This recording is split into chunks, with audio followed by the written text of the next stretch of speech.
여러분, 혹시 이런 말 들어보셨나요? 현금은 안전하다. 하지만 현실은 정반대입니다.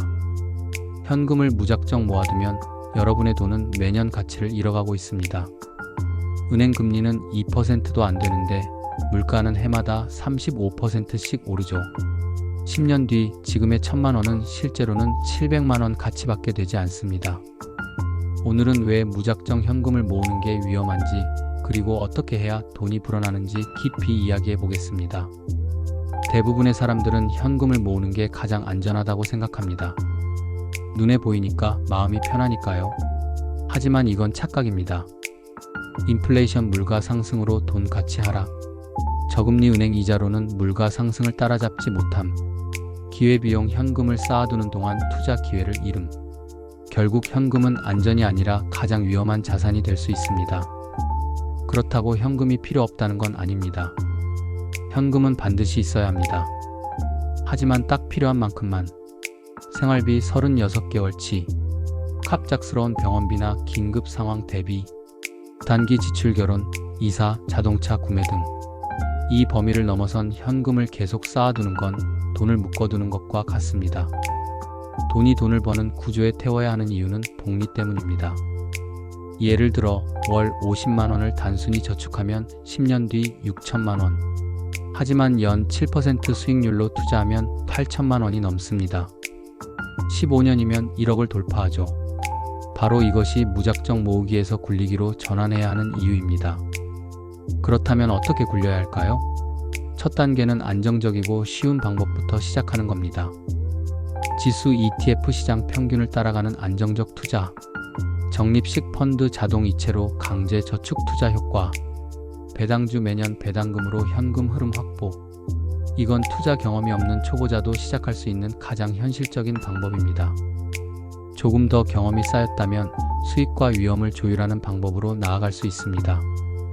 리츠REITs 부동산 투자 효과 배당 수익, 채권 ETF 주식보다 안정적이고 이자 수익 보장, 섹터 ETF 성장 산업 2차 전지, AI, 헬스케어 등의 분산 투자. 여기서 중요한 건 올인하지 않고 분산한다는 원칙입니다. 경험이 많고 위험을 감수할 수 있는 분들은 적극적 투자 전략도 가능합니다. 개별 성장주 투자, 부동산 갭 투자, 사업 아이디어 소액 창업. 단, 2단계는 준비되지 않은 상태에서 뛰어들면 위험합니다. 따라서 자산의 일부만 활용해야 합니다.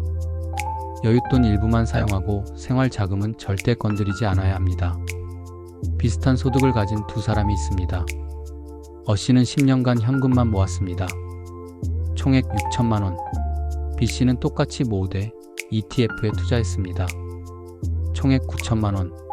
같은 기간, 같은 금액이었는데 결과는 하늘과 땅 차이였습니다. 차이는 단 하나, 현금을 그냥 쌓아뒀느냐, 굴렸느냐였습니다. 그럼 지금 당장 무엇을 해야 할까요?